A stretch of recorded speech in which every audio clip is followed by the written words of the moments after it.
Je m'appelle Myriam, mais ce nom est venu plus tard. Pendant 25 ans, j'étais connue sous le nom d'Aïcha bin Omar al-Hassani, prêtresse du désert, dans les vastes dunes rouges de Mauritanie. Un titre que je portais avec fierté, mais qui dissimulait une prison spirituelle dont seul le Christ pouvait me libérer. Aujourd'hui, j'ai 28 ans, et je souhaite vous emmener avec moi dans le passé, vers une vie qui semble appartenir à une autre âme. Je suis née à Attar, au cœur de la région de l'Adrar, où le Sahara s'étend à perte de vue, embrassant l'horizon de son silence et de sa chaleur infinie. Ma famille appartenait à la tribu Bertuna, descendante d'anciens guerriers du désert. Mon père, Omar al-Hassani, était marchand et guide de caravane, un homme respecté qui dirigeait nos prières islamiques chaque matin.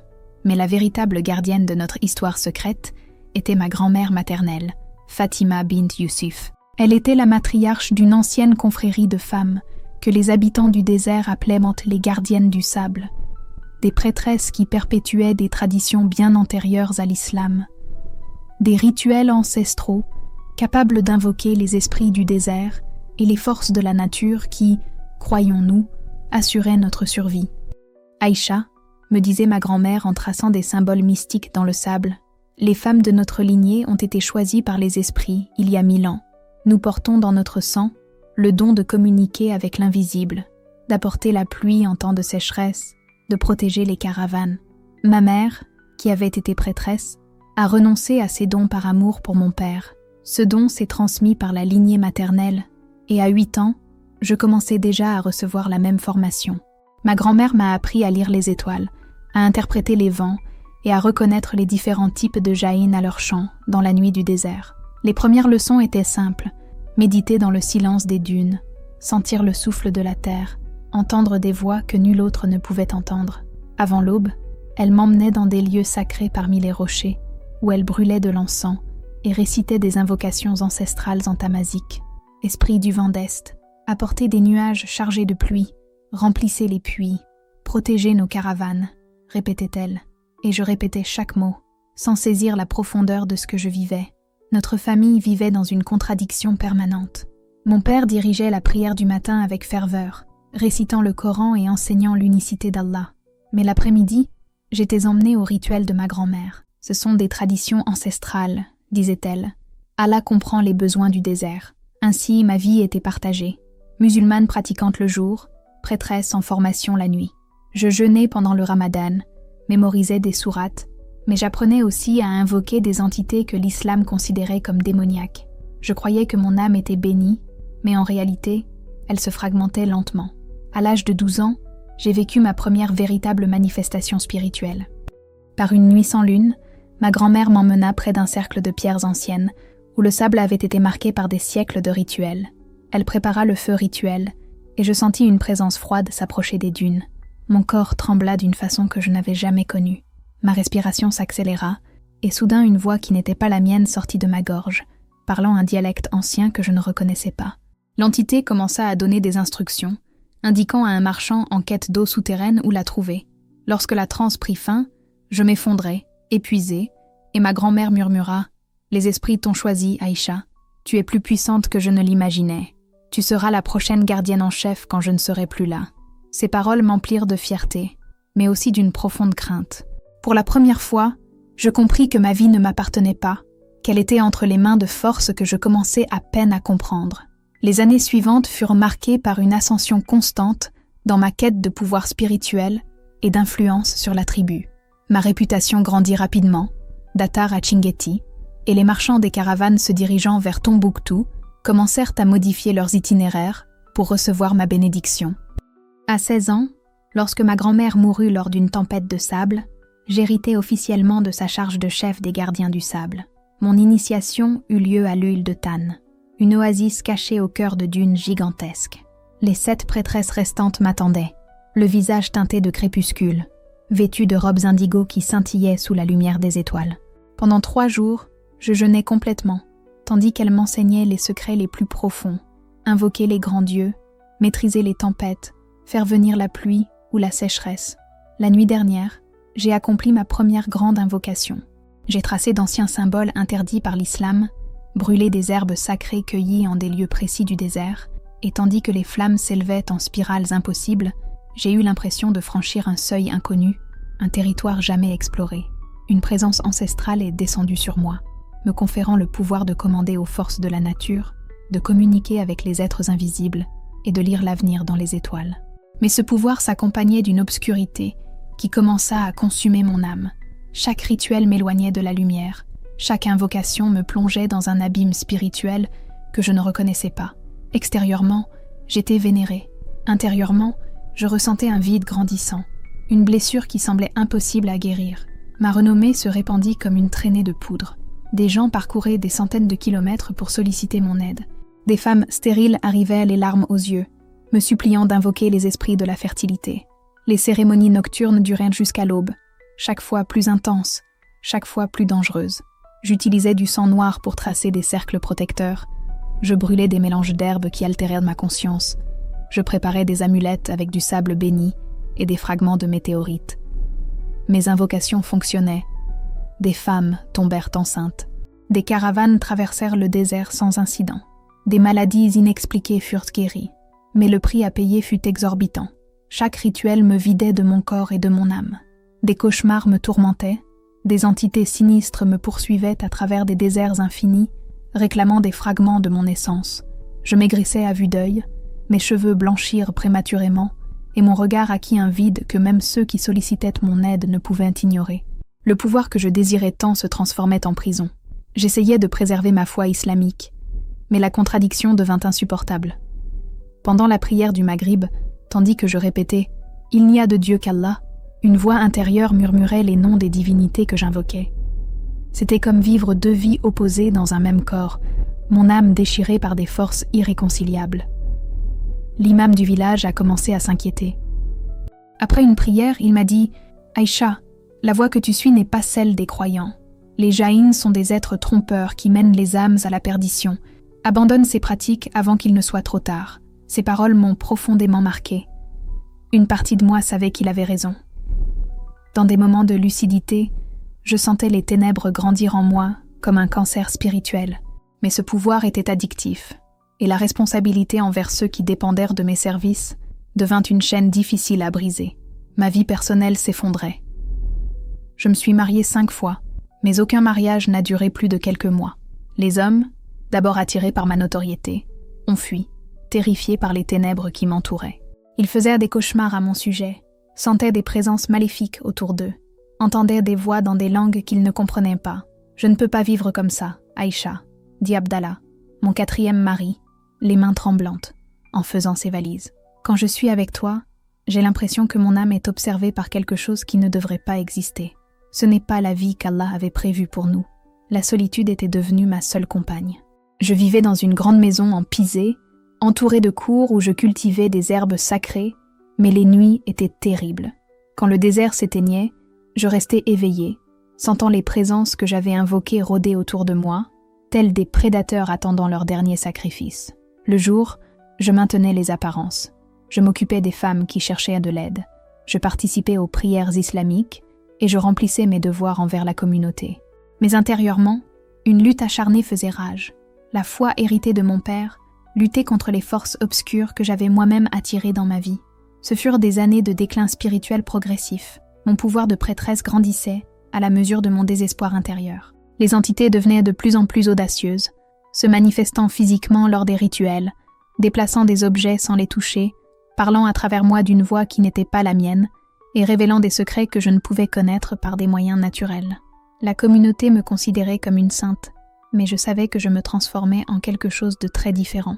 Chaque fois que je contemplais mon reflet dans les eaux de l'oasis, je voyais une femme méconnaissable, des yeux cernés et fatigués, de profondes cernes sous les yeux, des pommettes marquées par la perte de poids, une expression tendue qui avait remplacé la joie de la jeunesse. Mon corps était consumé par les forces que j'avais invoquées en moi. Les années s'écoulèrent dans cette spirale infernale, jusqu'à l'instant qui allait tout changer à jamais. L'incident qui allait me révéler la véritable nature du pouvoir que je détenais. C'était en 2019, j'avais 25 ans, et ma réputation était à son apogée. Des familles et des pays voisins venaient me consulter, et même des Mauritaniens résidant en France faisaient le voyage spécialement pour me parler de problèmes que les méthodes occidentales ne parvenaient pas à résoudre. Une nuit d'avril, sous un ciel étoilé d'une clarté exceptionnelle au-dessus du désert, Une famille désespérée est arrivée chez moi, venue d'un village reculé près de la frontière malienne. Ils avaient avec eux une fillette de 8 ans, Mariam, qui souffrait de fortes fièvres et de convulsions qu'aucun médecin n'avait réussi à calmer. Ses parents, Youssouf et Kadisha, avaient épuisé toutes leurs économies pour l'emmener dans des hôpitaux à Nouakchott et même à Dakar, mais les médecins restaient désemparés face à son état. « S'il te plaît, Aïcha », suppliait sa mère, les larmes ruisselant sur son visage, tandis qu'elle serrait la petite fille dans ses bras. « Tu es notre dernier espoir. Le djinn la possède. Toi seul peux la libérer. » Mariam était consciente, mais faible. Ses grands yeux exprimaient un mélange de peur et d'espoir qui me serrait la poitrine. Je l'examinais à la lueur des lampes à huile de mon bureau. Sa peau brûlait de fièvre, son corps tremblait de façon incontrôlable. Et tantôt elle réagissait normalement, tantôt elle semblait entendre des voix que personne d'autre ne pouvait percevoir. Tous les signes indiquaient une grave possession spirituelle, un cas qui exigeait les rituels les plus puissants et les plus dangereux de mon répertoire. « Puis-je vous aider ?» ai-je demandé aux parents après avoir terminé l'évaluation. Mais le rituel doit être accompli ce soir. Les heures les plus sombres, avant l'aube, rendaient les esprits plus vulnérables, mais aussi plus dangereux, car ils résistaient à l'expulsion, avec des conséquences imprévisibles. J'ai préparé le cercle rituel dans le jardin, avec du sable béni que je conservais précieusement depuis des mois, pour une occasion spéciale comme celle-ci. J'ai tracé des symboles ancestraux de protection sur le pourtour, allumé des braséros avec des mélanges spécifiques d'herbes sacrées et disposé des amulettes aux 4 points cardinaux. La fumée parfumée a subtilement modifié la perception, créant l'atmosphère idéale pour communiquer avec les esprits. Mariam était placée au centre du cercle, sur une couverture tissée de fils d'argent bénis par des générations de rituels. Ses parents étaient assis à l'extérieur, mains entrelacées, murmurant des versets du Coran, implorant la protection divine. J'ai commencé à invoquer les grands djinns du désert, ces êtres ancestraux qui ont précédé l'arrivée de l'islam dans notre région, capables d'affronter et d'expulser les entités inférieures. Le rituel a débuté comme à l'ordinaire. J'ai psalmodié des invocations ancestrales en tamazique, dansant en cercle selon des schémas transmis oralement depuis des siècles. La fumée s'élevait en spirales impossibles, les flammes des braséros ondulaient, sans le moindre souffle de vent, et peu à peu j'ai senti la présence familière des entités répondant à mon appel. Mais cette nuit-là, quelque chose avait changé. Les forces qui se sont manifestées étaient plus puissantes et malveillantes que tout ce que j'avais jamais affronté. L'air devint lourd et oppressant, comme si une tempête allait s'abattre sur nous. Bien que le ciel restât dégagé, un phénomène étrange se produisit avec les flammes des braséros. Elles changèrent de couleur, passant de l'orange habituel à des nuances de bleu et de vert qui n'auraient pas dû exister avec le bois et les herbes qui brûlaient. Mariam, immobile au centre du cercle, fut prise de violentes convulsions. Son corps se cambrait d'une manière qui semblait physiquement impossible pour un enfant. Ses yeux devinrent complètement blancs, et des voix qui n'appartenaient pas à une fillette de 8 ans s'échappèrent de sa gorge. C'était comme si plusieurs présences parlaient à travers elle simultanément, certaines en arabe, d'autres dans d'anciens dialectes vers et d'autres encore dans des langues que je n'avais jamais entendues. J'intensifiais les invocations, appelant des entités encore plus puissantes à mon secours. Je versai des huiles consacrées sur les braséros, et les flammes s'élevèrent comme des tours de feu vers le ciel nocturne. Je récitais des formules que ma grand-mère m'avait enseignées, mêlées à des techniques que j'avais développées au fil des ans, et je sentis la puissance du désert me traverser comme jamais auparavant. Mais au lieu de s'améliorer, l'état de Mariam s'aggrava. Ses convulsions devinrent plus violentes, sa respiration difficile, et une odeur sulfureuse commença à se dégager de son corps. Ses parents hurlèrent de terreur. Je leur demandais de garder le silence, leur expliquant que toute intervention pourrait leur être fatale.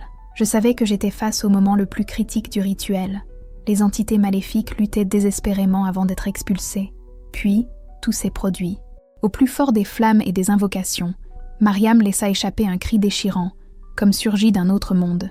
Son corps se cambra une dernière fois, et soudain, s'immobilisa. Un silence absolu enveloppa le désert, plus assourdissant que tous les sons que j'avais jamais entendus. Le cœur battant la chamade, je courus au centre du cercle et m'agenouillai près d'elle. Ses yeux étaient ouverts, mais sans vie. Sa peau cendrée ne portait aucune trace de respiration. Je cherchais désespérément un battement de cœur, mais en vain. La jeune fille était morte. Le désespoir des parents fut immédiat. Kadija hurla de douleur et de désespoir, sa voix déchirant la nuit comme un couteau. Youssouf accourut vers le cercle, prit Mariam dans ses bras et la secoua comme s'il pouvait la ramener à la vie. « Mariam! Mariam !» cria-t-il, mais la réalité était impitoyable. L'enfant était parti. « Tu l'as tué! Qu'est-ce que tu lui as fait ?» hurla Youssouf, la colère et la douleur transparaissant dans chaque mot. Ses accusations étaient justifiées. J'étais sous le choc, cherchant à comprendre comment mon rituel le plus puissant avait pu se terminer en tragédie. J'essayais d'expliquer, mais mes mots sonnèrent creux. Les mauvais esprits, lorsqu'ils sont chassés de force, emportent parfois leurs victimes avec eux. Mariam avait été libérée d'une souffrance que je pouvais à peine concevoir, mais cette pensée n'atténuait en rien la douleur de voir cette petite vie s'éteindre sous mes yeux. Pourtant, même en prononçant ces mots, je savais qu'ils sonnaient creux et cruels. Une enfant innocente avait perdu la vie, et j'en étais directement responsable. Les parents emportèrent le corps de Mariam et disparurent dans l'obscurité de la nuit.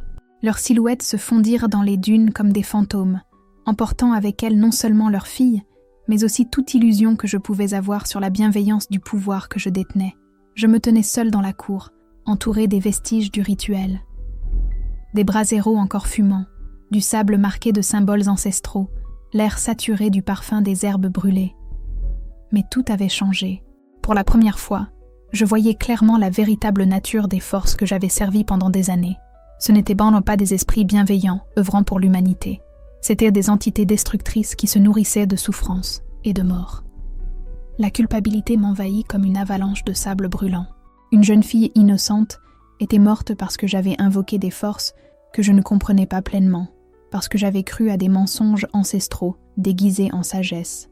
Mariam est venue me demander de la guérison, et j'ai causé sa mort. Ses parents me faisaient confiance, et j'ai détruit leur famille à jamais. Cette nuit-là, je n'ai pas pu dormir. J'ai marché dans le désert jusqu'à l'aube, mes pieds nus s'enfonçant dans le sable froid, mes larmes s'évaporant avant même de toucher le sol, à cause de l'aridité suffocante du désert. Ce qui m'avait paru sacré et puissant me semblait désormais désolé et menaçant.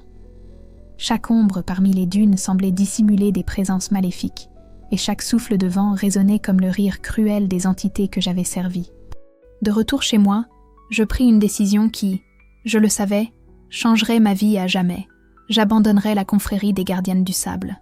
Je ne pratiquerai plus de rituels. Je n'invoquerai plus d'entités, et je ne causerai plus de mal au nom de traditions ancestrales. Mais je n'avais pas anticipé la réaction des autres prêtresses.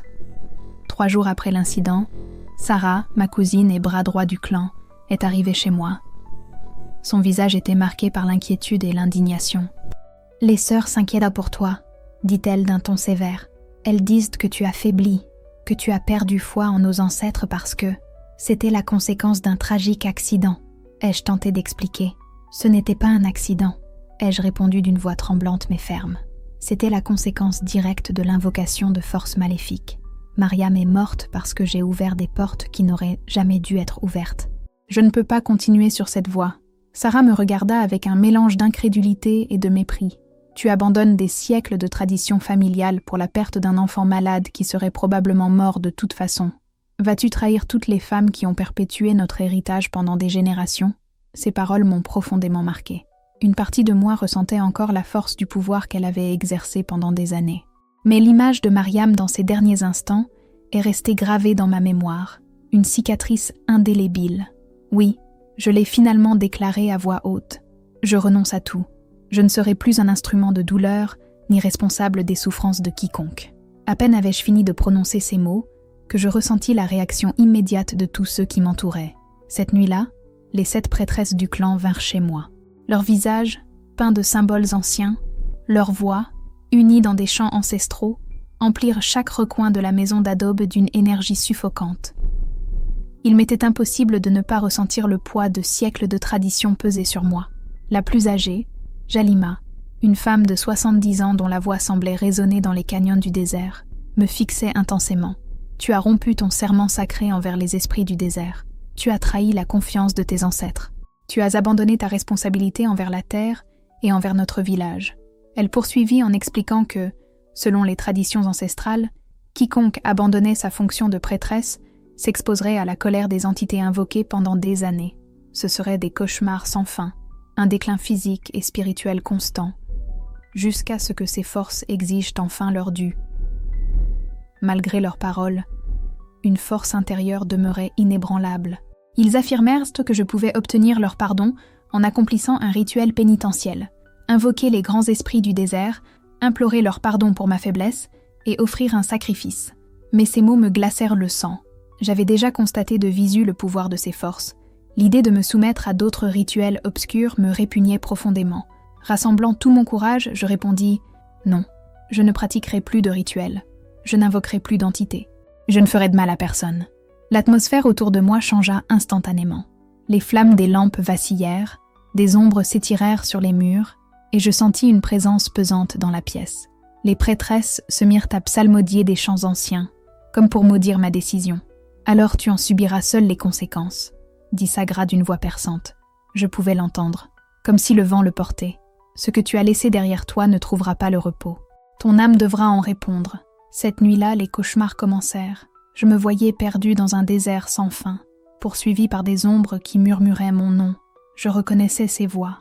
C'étaient les mêmes entités que j'invoquais depuis des années. Je me réveillais trempé de sueur, le cœur battant la chamade, envahi par une peur viscérale, réelle et pure, comme jamais auparavant. Le jour, j'essayais de mener une vie normale, mais la nuit, les présences revenaient. Des bruits de pas sur le toit, des objets qui se déplaçaient seuls, des murmures dans des langues que je ne comprenais pas. Et c'est au cœur de ce désespoir que quelque chose a commencé à changer. Une petite flamme d'espoir s'est allumée en moi. J'ai compris, pour la première fois, que mon véritable refuge ne résidait ni dans les rituels, ni dans les pouvoirs que je croyais posséder, mais en quelque chose de plus grand, de plus pur. J'ai commencé à prier d'un cœur ouvert, demandant à Dieu force et protection. Et, peu à peu, j'ai senti la paix remplacer la peur. Mais dans cette obscurité qui semblait engloutir mon âme, je ressentis autre chose. C'était une nuit sans lune de mai, 3 semaines après ce qui était arrivé à Mariam. L'air était lourd, immobile, comme si le désert tout entier retenait son souffle. Mes cauchemars avaient été insupportables cette nuit-là, et je me suis réveillée en hurlant vers 2 heures du matin, incapable de trouver le repos. Instinctivement, je suis sortie dans la cour et me suis assise sur le sable froid, contemplant le ciel étoilé qui brillait d'une clarté presque surnaturelle. Le désespoir m'envahissait. La culpabilité liée à la mort de Mariam me brûlait la poitrine comme un feu inextinguible. Les menaces de l'ancienne confrérie que j'avais abandonnée semblaient en s'être concrétisées, me hantant dans l'ombre. Je me sentais complètement seule, rejetée par l'islam traditionnel qui me considérait comme un hérétique, et par les traditions que j'avais trahies. Je murmurais au ciel étoilé, « S'il existe un Dieu véritable, montre-moi le chemin. Je ne sais plus à qui me fier, je ne sais plus qui je suis. Je suis perdue dans les ténèbres, et je ne trouve pas d'issue. Épuisée, je m'endormis là, sur le sable froid du jardin. C'est dans ce sommeil profond que quelque chose changea à jamais. Je rêvais que j'étais au milieu du désert, mais ce n'était pas le désert familier des dunes d'Adrar. Le sable était blanc et doux, illuminé par une lumière dorée qui semblait émaner de lui-même. Le ciel était d'un bleu cristallin, clair comme du saphir liquide, et l'air était frais, parfumé d'un subtil parfum de fleurs inconnues. La sensation de paix était si intense que l'espace d'un instant, je crus être morte et arrivée au paradis. J'ai marché pendant des heures dans ce désert onirique, mes pieds s'enfonçant doucement dans le sable fin. Ni fatigue, ni soif, seulement une curiosité grandissante. Où me trouvais-je? Pourquoi étais-je là? Les dunes s'élevaient autour de moi comme des vagues figées dans le temps, composant un paysage d'une beauté indescriptible. C'est alors que je l'aperçus au loin. Surgissant d'une dune, une silhouette s'approcha. D'abord, ce n'était qu'une ombre, mais à mesure qu'elle se rapprochait, j'en distinguais chaque détail. C'était un jeune homme, vêtu de blanc, dont la présence irradiait une lumière propre. Ses cheveux bruns ondulaient doucement, comme agités par une brise invisible, et sa cape blanche semblait luire de l'intérieur. Mais ce qui me toucha le plus, ce furent ses yeux. Lorsqu'il fut près de moi, je ressentis en moi une profonde paix, une certitude que je me trouvais face à celui que Dieu avait envoyé pour me guider. J'étais à bout de souffle. Pour la première fois depuis des semaines, j'ai senti que le désespoir et la culpabilité pouvaient faire place à l'espoir. C'était comme si tout ce que j'avais perdu, la foi, la paix, la confiance en moi, pouvait me revenir.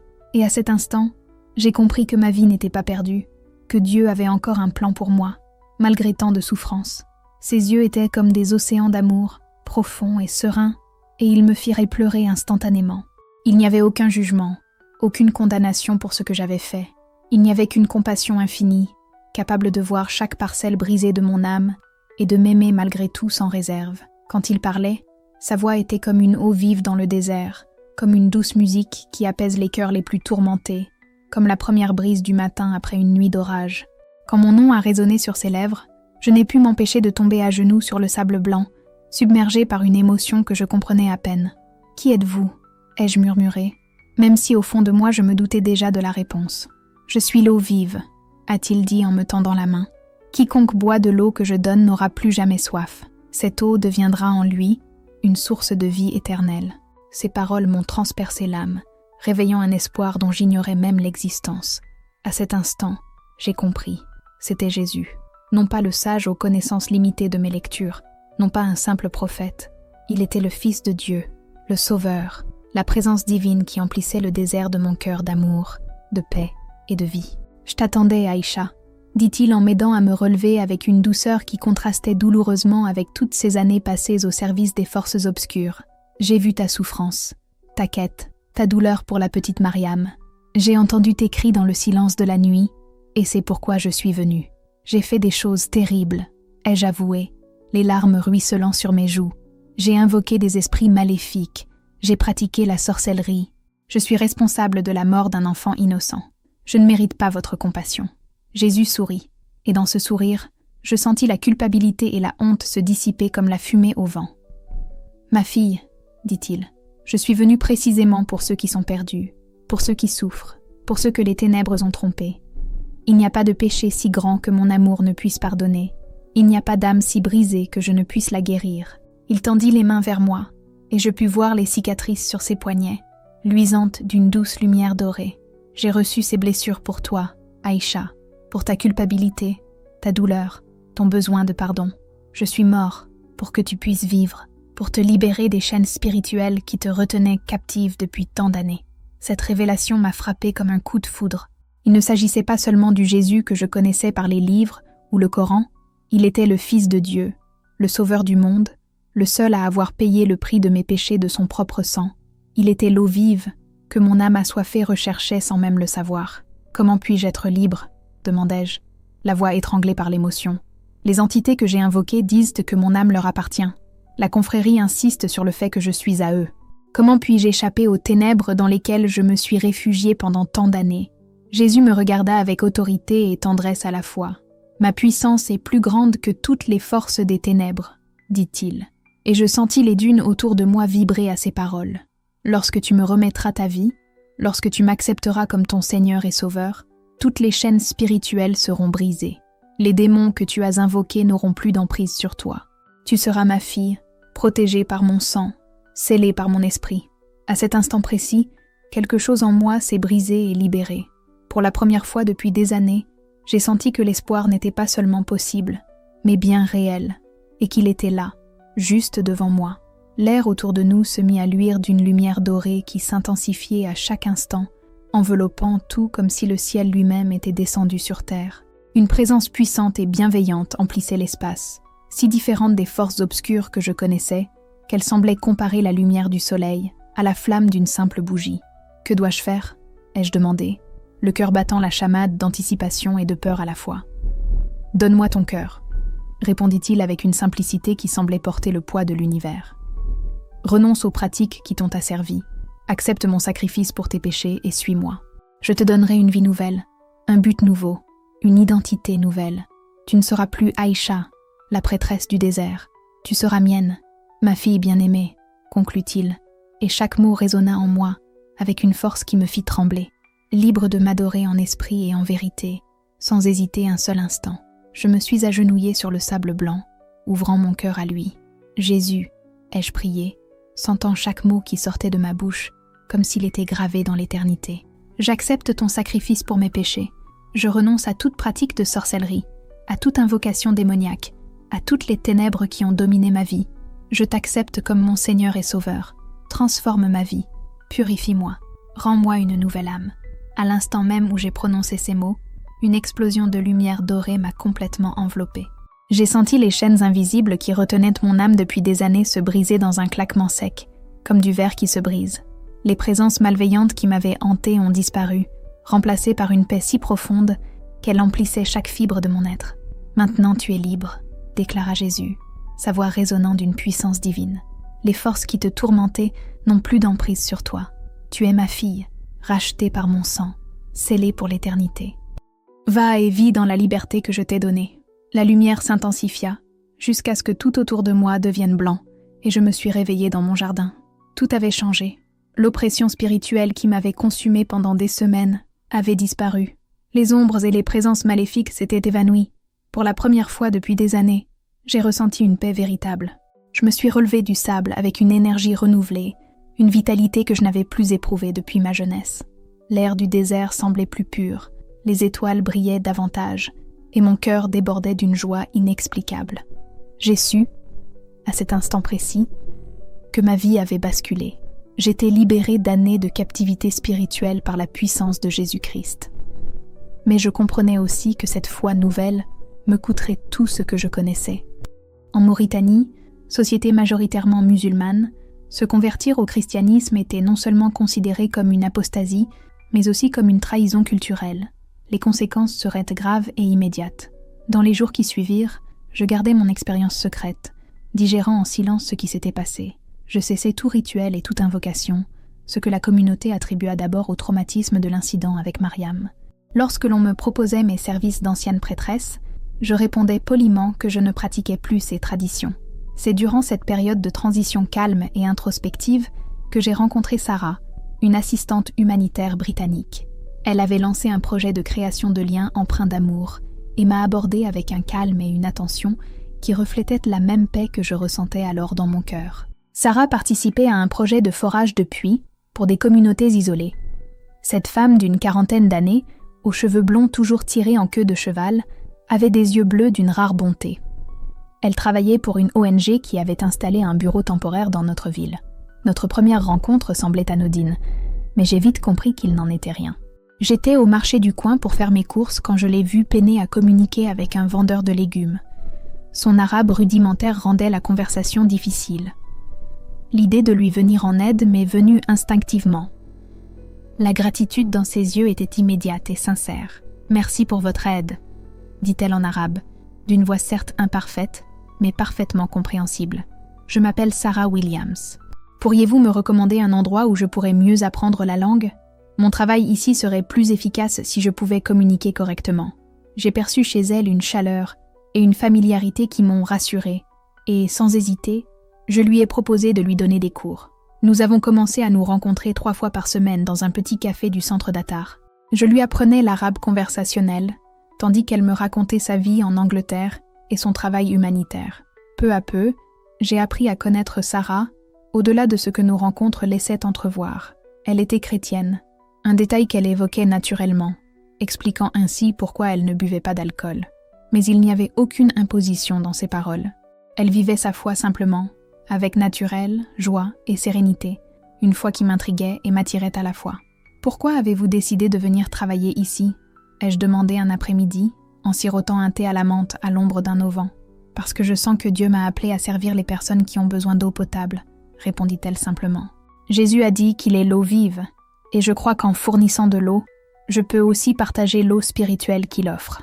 Ces paroles ont touché une corde sensible en moi, réveillant le souvenir du rêve où Jésus m'était apparu. J'ai décidé de lui faire confiance. « Sarah, » ai-je commencé avec prudence, « que sais-tu de quelqu'un qui a pratiqué des activités spirituelles obscures, mais qui cherche la vérité ?»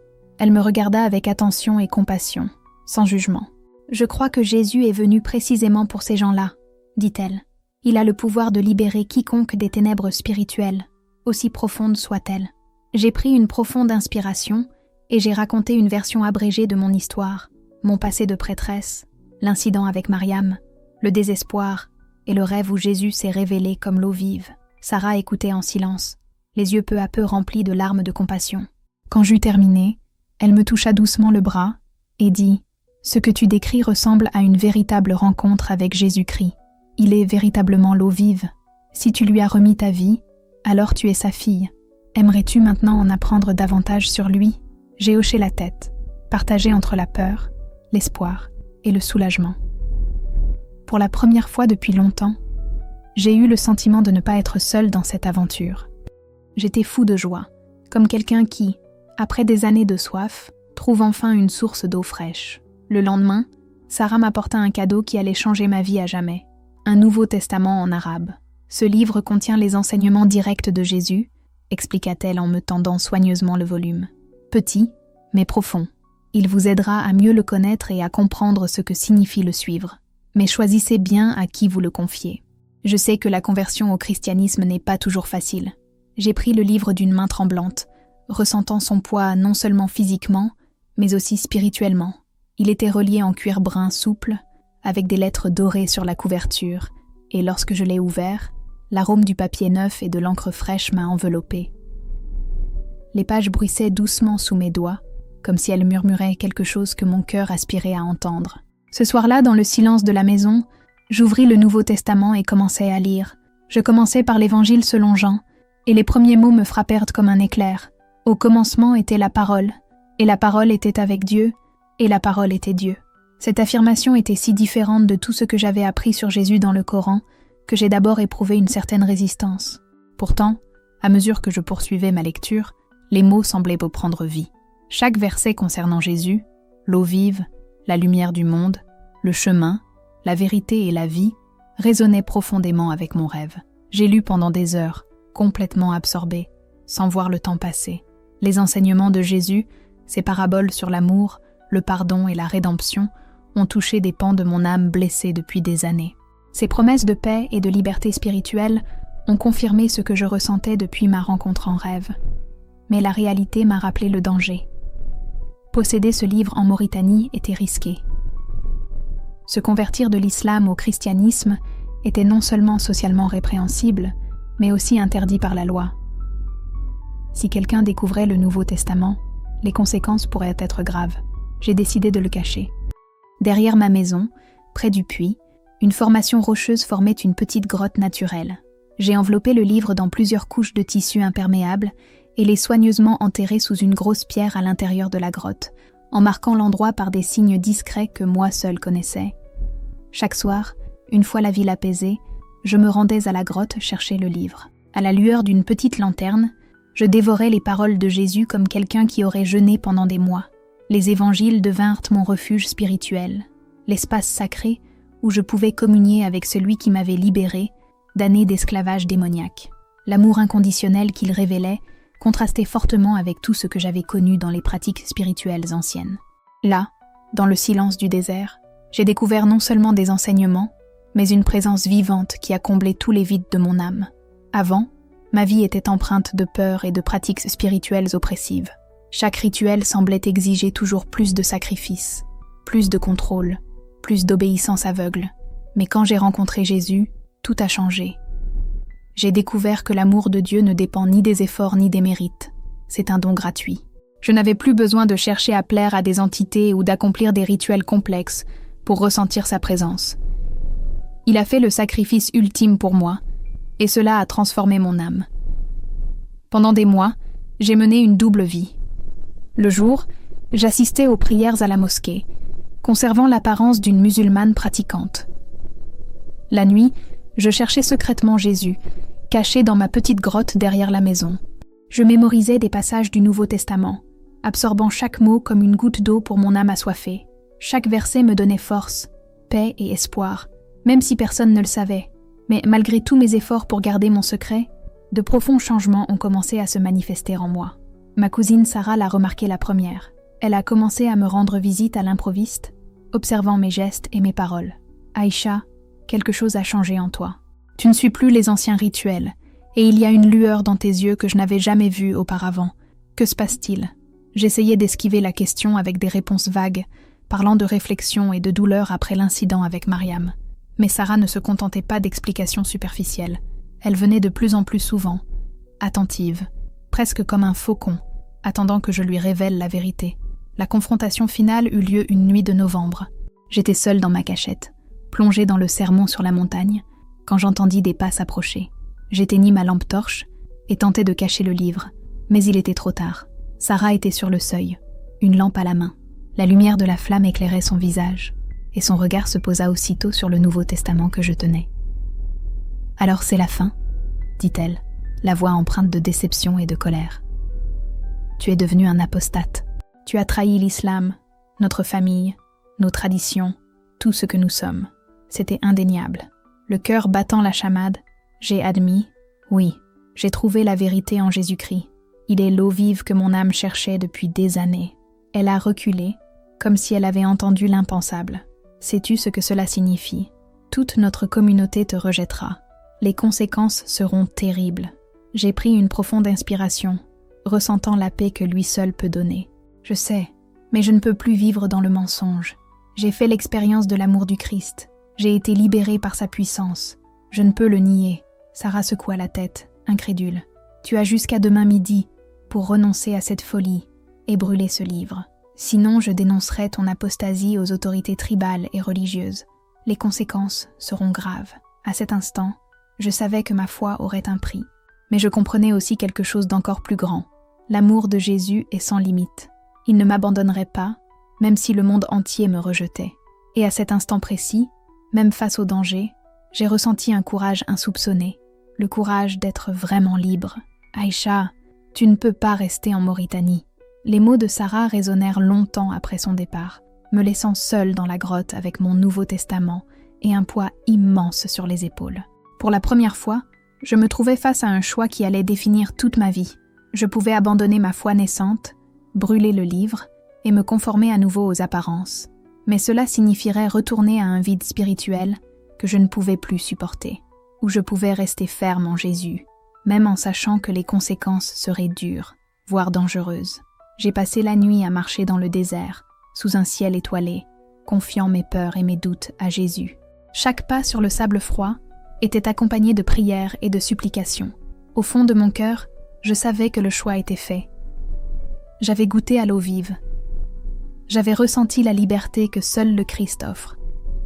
J'étais libérée de plusieurs années d'esclavage spirituel. Il m'était impossible de revenir en arrière. À l'aube, j'ai ressenti une paix étrange mais profonde. Ma décision était prise. Je ne renoncerai pas à Jésus, quel qu'en soit le prix. Lorsque Sarah était revenue à midi, accompagnée de 2 anciens de la tribu et de l'imam du village, j'ai ressenti le poids du monde sur mes épaules. Leur visage exprimait la déception et la sévérité, et je savais qu'il n'y aurait aucune compassion. « Aïcha ibn Omar », commença l'imam d'une voix formelle et rigide, « vous êtes accusé d'apostasie de l'islam véritable. Votre cousin a témoigné que vous possédez des ouvrages chrétiens relatant votre conversion à cette religion étrangère. Est-ce vrai ? » ?»« Oui », ai-je répondu d'une voix ferme, malgré mon cœur qui battait la chamade. J'ai accepté Jésus-Christ comme mon Seigneur et Sauveur. Il est le Fils de Dieu, le seul chemin vers le Père. Un silence pesant s'abattit sur la pièce. Les anciens échangèrent des regards silencieux, et l'imam ferma les yeux un instant, comme pris de douleur. « Tu as donc fait ton choix, » dit-il enfin. « Selon la loi islamique et les traditions de notre tribu, tu ne fais plus partie de cette communauté. Tu as 24 heures pour quitter Attar. Si tu restes, votre sécurité ne peut être garantie. » Ces mots résonnèrent en moi comme un verdict. En un instant, je perdis ma maison, ma famille, mon identité culturelle, tout ce que j'avais connu pendant 25 ans. Mais à cette perte, s'ajouta un étrange sentiment de liberté. Enfin, je n'aurais plus à mener une double vie, je n'aurais plus à cacher ma foi. Ce soir-là, j'ai mis mes quelques affaires essentielles dans une valise. Ma destination était le nord. Avec le peu d'argent que j'avais économisé pendant mes années de prêtrise, je comptais franchir la frontière marocaine et trouver refuge dans une communauté chrétienne clandestine dont Sarah m'avait parlé à Rabat. Avant de partir, j'ai écrit une lettre à ma famille pour leur expliquer ma décision. J'y exprimais mon amour, ma gratitude et ma conviction d'avoir trouvé la vérité en Jésus-Christ, même sans savoir s'ils la liraient un jour. Je quittais Attar le lendemain matin, alors que les rues étaient calmes et désertes. Je n'emportais que mon petit sac à dos, le Nouveau Testament dissimulé parmi mes vêtements et environ $200 en monnaie locale. Ma destination était Fig, une ville frontalière à quelques 300 km de là, où j'allais commencer la nouvelle vie à laquelle Jésus m'avait appelé. Ce fut une véritable odyssée de survie. Impossible d'emprunter les transports en commun. Ma réputation était établie dans la région, et être repéré pouvait signifier la prison avant même d'atteindre la frontière. Je me fiais donc à la générosité des marchands et des contrebandiers qui connaissèrent des routes secrètes à travers le désert. La première étape de mon voyage s'est déroulée en compagnie d'un marchand de sel nommé Mohamedou, un homme dont l'expérience du désert se lisait à chaque ride de son visage. Son chameau, blessé au sabot, le ralentissait. Aussi lui proposai-je mes services de guide en échange du transport, mettant à profit les connaissances acquises au fil des années passées à travailler avec les caravanes. Pendant 3 jours, nous avons voyagé ensemble sur des sentiers isolés, dormant à la belle étoile, au cœur de paysages qui semblaient figés depuis des millénaires. « Pourquoi as-tu fui la maison, ma fille ?» me demanda Mohamedou un soir, alors que nous partagions des dattes et du thé autour du petit feu de camp. Sa question n'était pas un jugement, juste de la curiosité de quelqu'un qui a passé des décennies à côtoyer des voyageurs dans le désert. « J'ai trouvé une nouvelle foi », répondis-je prudemment, « et ma communauté ne l'a pas encore découverte. » Il hocha la tête, compréhensif. Le désert a vu défiler d'innombrables pèlerins au fil des siècles. Certains cherchent l'or, d'autres l'eau, d'autres encore Dieu. J'espère que tu trouveras ce que tu cherches, ma fille. Ces paroles me touchèrent profondément. Là, dans le silence du désert, je ressentis l'hospitalité authentique de ces gens, qui transcendent les différences religieuses ou tribales. Pour la première fois depuis longtemps, j'eus l'espoir qu'il existait un endroit au monde où je pourrais être pleinement moi-même. À Figwig, nous nous sommes dit au revoir. Mohamedou est parti de son côté, et je suis partie à la recherche des contrebandiers que Sarah m'avait indiqués. C'étaient des hommes qui vivaient en marge de la loi, transportant diverses marchandises entre la Mauritanie et le Maroc. Ils ne s'enquéraient pas du but de ces voyages. Leur seule préoccupation était le paiement et la discrétion. J'ai trouvé un groupe dirigé par Jusf, un berbère au visage marqué de profondes cicatrices et aux yeux endurcis par le désert. Je lui expliquai ma situation. Je devais franchir la frontière sans passer par les points de contrôle officiels. Jusef m'observa en silence, évaluant mon courage et ma détermination. « C'est cher et dangereux », finit-il par dire. « Les gardes patrouillent constamment ces routes. Si on se fait prendre, on ira tous en prison. Es-tu sûr que le risque en vaut la peine ?» Je lui offris tout ce que j'avais, ne gardant que le nécessaire pour survivre quelques jours au Maroc. Il compta l'argent soigneusement, hocha la tête et décida « Nous partirions cette nuit-là ». Franchir la frontière fut l'expérience la plus terrifiante de ma vie. À bord d'un 4x4 modifié, nous avons roulé pendant 6 heures à travers de profondes dunes et des chemins cachés, évitant les patrouilles et gardant un silence absolu. Le désert semblait à la fois un ennemi et un allié, brutal et silencieux. Il nous protégeait des regards indiscrets. Chaque virage, chaque ombre devenait un piège potentiel, et chaque kilomètre parcouru me rapprochait de la liberté promise par Jésus à ceux qui le cherchent. À 2 reprises, nous avons dû nous arrêter et nous cacher lorsque les gyrophares des véhicules de la patrouille frontalière sont apparus à l'horizon. Allongée face contre terre sur le sable froid du désert, elle murmurait des prières à Jésus, implorant sa protection. Malgré la peur, j'éprouvais une paix inexplicable, comme si des anges invisibles nous guidaient à travers ces dunes traîtresses. Alors que le soleil commençait à se lever sur les dunes orientales, Yusuf annonça enfin « Nous avions franchi la frontière ». Nous étions au Maroc, un pays qui, bien que toujours majoritairement musulman, offrait des lois plus tolérantes envers les minorités religieuses, permettant à de petites communautés chrétiennes de vivre en relative sécurité. Il me laissa aux abords d'une ville appelée Bar, avec des indications vagues pour Rabat et des adieux étonnamment chaleureux. « Que Dieu te protège durant ton voyage », dit-il. Le véhicule disparut dans un nuage de poussière, et je me retrouvai seule en terre étrangère, sans papier, avec peu d'argent, parlant un arabe légèrement différent de celui des locaux. Pourtant, pour la première fois depuis des semaines, je me sentais vraiment libre. Je n'étais plus en fuite. J'étais arrivée dans un lieu où je pouvais vivre ma foi, retrouver sans crainte. Le voyage de Bar à Rabat fut long et épuisant. J'ai pris des bus locaux qui s'arrêtaient dans chaque petit village, dormant dans des auberges rudimentaires imprégnées d'odeurs d'épices et de diesel. Durant ces heures de trajet, je lisais discrètement le Nouveau Testament, puisant du courage dans les paroles de Jésus et dans la promesse qu'il prendrait soin de ceux qui avaient tout quitté pour le suivre. Rabat m'a complètement surprise. Ayant grandi dans l'immensité silencieuse du désert, la ville me semblait vibrer de vie. D'anciennes mosquées côtoyaient des immeubles modernes et des cafés français, tandis que les marchés traditionnels grouillaient de personnes de toutes nationalités. J'ai suivi les indications de Sarah jusqu'à une adresse dans le quartier Océan, une petite maison qui servait de centre communautaire pour les réfugiés et les migrants. Mon cœur battait la chamade. Je ne savais pas s'ils allaient vraiment m'accueillir ou si Sarah avait exagéré en décrivant leur hospitalité. Lorsque la porte s'ouvrit, Fatima, une Marocaine d'âge mûr, m'accueillit.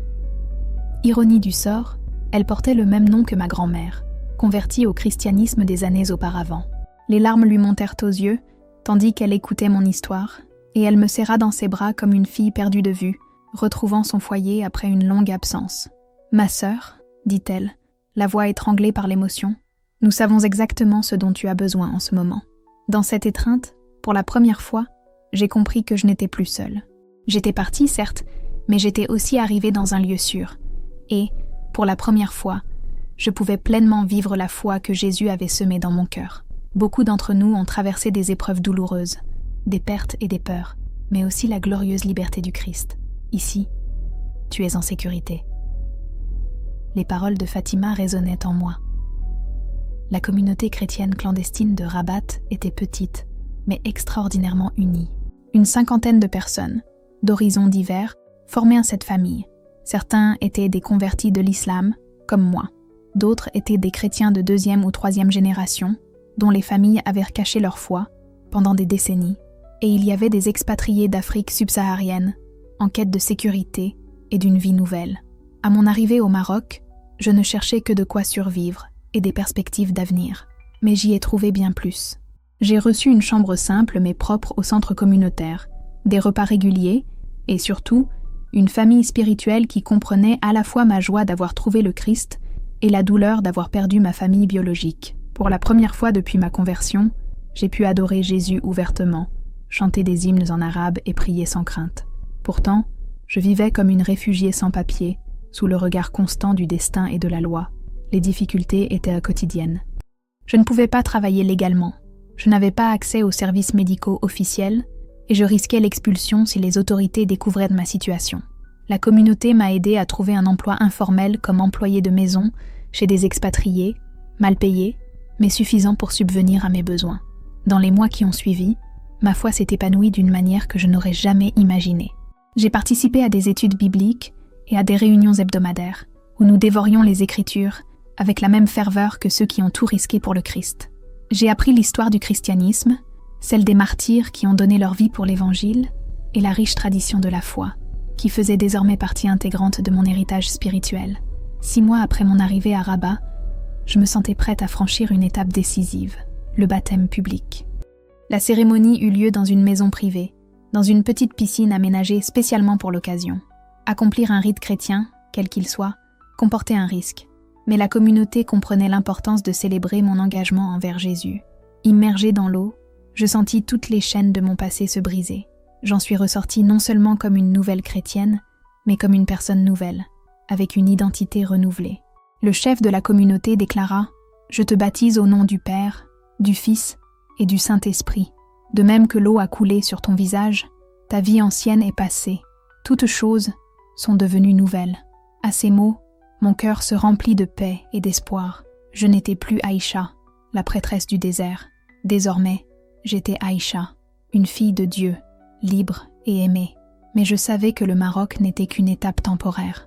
Bien que plus tolérant que la Mauritanie, le pays n'autorisait pas les anciens musulmans à pratiquer ouvertement leur foi. Pour vivre pleinement libre, pour partager ma foi sans crainte, il me fallait atteindre un lieu où la liberté religieuse était garantie. La communauté chrétienne avait des liens avec des organisations internationales qui aidaient les réfugiés religieux à se réinstaller dans les pays occidentaux. Et c'est là que j'ai commencé à entrevoir la prochaine étape de mon voyage. Après des mois passés à remplir des formulaires interminables, à enchaîner des entretiens épuisants et à me débattre avec les méandres de la bureaucratie, j'ai enfin reçu la nouvelle. Ma demande d'asile religieux en Espagne avait été acceptée. C'était bien plus qu'un simple changement de pays. C'était l'opportunité de vivre ma foi sans crainte, pour la première fois de ma vie. Le jour de mon départ pour l'Espagne fut un tourbillon d'émotions. J'étais excitée et pleine d'espoir, mais je ressentais aussi une profonde nostalgie pour Rabat et la communauté qui m'avait accueillie lorsque j'étais perdue et seule. Ses frères et sœurs avaient été mon refuge quand ma famille biologique m'avait rejetée, ma force quand mes jambes tremblèrent de peur, et ma lumière quand tout autour de moi semblait sombre. Fatima m'a serré dans ses bras longuement à l'aéroport, les larmes aux yeux, et m'a dit « Garde dans ton cœur non seulement son histoire, mais aussi nos prières et nos espoirs. Dieu se servira d'elle d'une manière que tu ne peux même pas encore imaginer. » Le vol pour Madrid fut mon premier voyage en avion. et chaque nuage symbolisait une étape de transformation. Je me suis souvenu de ma vie d'avant, lorsque j'invoquais les esprits au milieu des dunes du désert, et j'ai fait le parallèle avec cet instant précis. Désormais, je volais vers la liberté, portant Jésus avec moi, loin de la peur et des ombres. Madrid m'a accueilli par son immensité et son rythme effréné. Tout était nouveau et stimulant. Apprendre l'espagnol, comprendre l'administration espagnole, chercher la stabilité et la sécurité en tant que réfugié. Mais en même temps, chaque coin de rue, chaque visage inconnu, représentait une opportunité. J'ai rapidement trouvé une communauté internationale de réfugiés chrétiens, composée de personnes de différents pays, toutes porteuses d'histoires de persécution et de quête de foi. Érythréens, Iraniens, Afghans, Soudanais. Chaque histoire était unique, mais toutes étaient liées par l'expérience commune de trouver le Christ au milieu de l'adversité. La douleur partagée s'est muée en fraternité, et la joie de vivre en liberté nous a mutuellement fortifiés. Mon premier emploi fut celui d'interprète pour des organisations venant en aide aux réfugiés des pays arabes. Ma maîtrise de l'arabe classique, du dialecte vérévère et du français me permit d'aider des personnes qui se trouvaient exactement dans la même situation que moi, vulnérables, apeurées et perdues. Ce fut une grande satisfaction de constater que mes épreuves avaient désormais un sens. Je pouvais guider d'autres personnes sur le même chemin que celui qui m'avait été tracé, en leur offrant soutien et espoir. Avec le temps, j'ai découvert une nouvelle vocation. J'ai commencé à partager mon témoignage avec des femmes musulmanes en quête spirituelle ou ayant vécu des épreuves douloureuses semblables aux miennes. En Espagne, où la population musulmane est importante, nombreuses étaient celles qui cherchèrent des réponses au-delà de ce que leur communauté pouvait leur offrir. Les accompagner exigeait de la sensibilité, une compréhension culturelle et une connaissance approfondie de l'islam et du christianisme. Chaque histoire entendue, chaque question à laquelle j'aidais à répondre, renforçait ma conviction que ma libération n'était pas seulement personnelle, elle devait être partagée. Un témoignage vivant de l'amour transformateur de Jésus. Mon témoignage a profondément touché des femmes qui s'étaient adonnées à des pratiques mystiques au sein de l'islam, des branches plus extrêmes du soufisme ou des traditions populaires incluant des invocations au djinn. Elles ont reconnu dans mon histoire le même schéma qu'elles avaient de vécu, une force spirituelle qui menait finalement à un vide intérieur, une quête du divin par des voies destructrices. « Sœur, je pratique des rituels similaires depuis des années », m'a confié un jour une Marocaine, les larmes aux yeux, et je ressens exactement ce vide que vous décrivez. Avez-vous vraiment trouvé la paix en Jésus ? Peut-il nous libérer de ses forces ? Pouvoir répondre à ces questions fortes de mon expérience, en offrant un espoir fondé sur une véritable transformation, est devenu le sens de ma vie. Il ne s'agissait pas seulement de transmettre des enseignements religieux, il s'agissait d'apporter une véritable liberté aux femmes prisonnières des mêmes ténèbres spirituelles qui ont ravagé une grande partie de ma vie. Aujourd'hui, en 2025, je vis à Madrid et mène une vie inimaginable à l'époque où j'étais prêtresse dans le désert mauritanien. J'ai 28 ans et je travaille comme coordinatrice pour un programme d'aide aux réfugiés religieux d'Afrique du Nord. Ma vie est simple, mais paisible. Dans mon petit appartement du quartier de Lavapié, une croix en bois orne le mur, mon Nouveau Testament en arabe repose sur la table basse et des photos de ma famille chrétienne adoptive, installée à Madrid, sont accrochées. Un foyer modeste, mais imprégné de la présence du Christ, un havre de sérénité qui contraste fortement avec le tumulte spirituel qui a marqué mon passé. Chaque matin, je me réveille reconnaissant de la liberté de prier ouvertement, de lire la Bible sans crainte, de rendre grâce à Jésus sans me cacher. Je n'oublie jamais cette liberté, car j'en connais le prix, et je suis constamment et vivement confrontée à la réalité de la vie sous le joug de l'oppression spirituelle et religieuse. Pourtant, mon cœur souffre pour ma famille en Mauritanie. Je n'ai plus de nouvelles d'eux depuis mon départ il y a 3 ans. Je ne sais pas si ma mère est encore en vie, si mes frères et sœurs pensent à moi, ni s'ils ont jamais remis en question mon choix de vie. Je prie pour eux chaque jour, demandant à Jésus de toucher leur cœur comme il a touché le mien, de leur révéler la vérité qui m'a jadis libérée. Je prie aussi pour les femmes qui restent prisonnières de pratiques spirituelles obscures en Afrique du Nord et au Moyen-Orient. Je sais qu'il existe des prêtresses et des praticiennes de rituels qui invoquent comme des forces qu'elles ne comprennent pas pleinement, servant des entités qui les détruisent lentement. J'ai le cœur brisé pour elles, car je connais parfaitement la prison spirituelle dans laquelle elles vivent. Aujourd'hui, mon ministère consiste à rédiger et à diffuser des documents en arabe qui expliquent la différence entre la véritable puissance spirituelle, qui vient de Dieu, et les manifestations démoniaques qui ont marqué ma vie passée. C'est un travail dangereux, car ces documents doivent être diffusés avec la plus grande discrétion dans les pays où un tel enseignement est considéré comme subversif. Pourtant, je sais que c'est une mission nécessaire. Récemment, j'ai reçu une lettre qui m'a rempli d'espoir.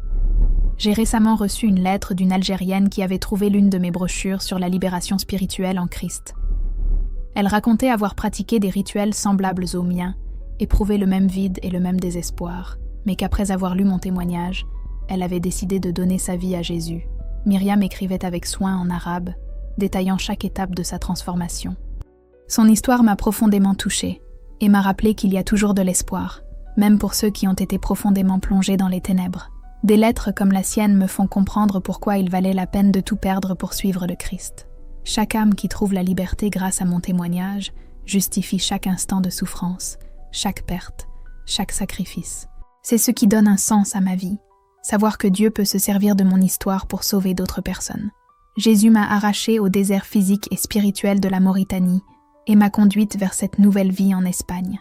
Mon parcours prouve qu'aucune âme n'est trop perdue, aucune pratique spirituelle n'est trop obscure, aucune tradition n'est trop profondément enracinée pour que la puissance du Christ ne puisse la transformer. Aujourd'hui, je n'invoque plus les éléments du désert pour obtenir la pluie ou la force. Désormais, j'invoque Jésus, qui soutient toutes choses, le soleil, la pluie, la vie et la mort. Je ne cherche plus la force dans les rituels ancestraux. J'ai trouvé la vraie puissance dans le sang de l'agneau. Je ne sers plus les esprits qui exigent des sacrifices. Je sers un sauveur qui s'est sacrifié pour moi. Le désert, qui fut jadis ma prison spirituelle, est devenu un symbole du chemin que Dieu parcourt pour nous conduire de l'esclavage à la liberté, tout comme il a guidé les Israélites à travers le désert jusqu'à la terre promise. Pour atteindre ma terre promise spirituelle, j'ai dû traverser mon propre désert de confusion et de souffrance jusqu'à trouver en Christ le foyer que j'avais toujours cherché. Je m'appelle Myriam, et voici l'histoire de la façon dont l'eau vive a trouvé une femme assoiffée dans le désert le plus aride de la terre. C'est un récit de perte et de gain, de mort et de résurrection, d'esclavage et de liberté, mais surtout, c'est l'histoire de l'amour inlassable de Jésus-Christ qui m'a cherché quand j'étais le plus perdu et m'a ramené à la maison. Maintenant, dans mon appartement madrilène, j'entends la pluie tambouriner contre la fenêtre. Ce bruit me rappelle sans cesse la première fois où Jésus s'est révélé à moi comme l'eau vive, dans ce rêve transformateur du désert mauritanien. Dans le désert, la pluie est toujours un miracle inattendu, métamorphosant l'aridité en un jardin verdoyant. C'est ainsi que fut ma rencontre avec le Christ. Il a transformé le désert spirituel de ma vie en une oasis de paix et de sens. Tous les jours ne sont pas faciles. Parfois, le mal du pays et le manque de ma famille me submergent. Il y a des nuits où je me réveille les larmes aux yeux, me demandant si je reverrai un jour ma mère ou si mes frères et sœurs comprendront mes choix. Mais même dans ces moments-là, je ressens la présence constante de Jésus, qui me rappelle qu'il marche à mes côtés, qu'il restaure ce qui a été perdu et qu'aucun désert n'est trop grand pour son amour. La perte liée à la conversion au Christ dans les cultures où le christianisme est persécuté est profonde et douloureuse. Parfois, le manque de ma famille et son absence me pèsent énormément. Mais même dans ces moments de tristesse, je me souviens des paroles que Jésus m'a adressées en rêve. L'eau que je lui donnerai deviendra en lui une source d'eau jaillissant pour la vie éternelle. Cette promesse s'est réalisée d'une manière que je n'aurais jamais imaginée. L'eau vive que j'ai reçue a non seulement transformé ma vie, mais elle est devenue une source qui jaillit désormais pour d'autres femmes qui, comme moi, étaient prisonnières des ténèbres spirituelles. Je prie pour que ce témoignage atteigne chaque femme d'Afrique du Nord et du Moyen-Orient encore impliquée dans des pratiques spirituelles promettant pouvoir, mais n'apportant que l'esclavage. Puisse-t-elle découvrir, comme je l'ai découvert, que seul Jésus peut étancher la soif la plus profonde de l'âme. Le désert n'est plus ma demeure physique, mais il demeure vivant dans mon identité spirituelle. Il me rappelle que Dieu est capable de faire jaillir des rivières dans des lieux arides, qu'il peut transformer la désolation en abondance, qu'il peut métamorphoser une prêtresse égarée en ambassadrice de sa grâce. Seigneur Jésus, que ma voix parvienne à toutes les femmes perdues dans les déserts des fausses religions, afin qu'elles trouvent en toi l'eau vive qui désaltère véritablement l'âme.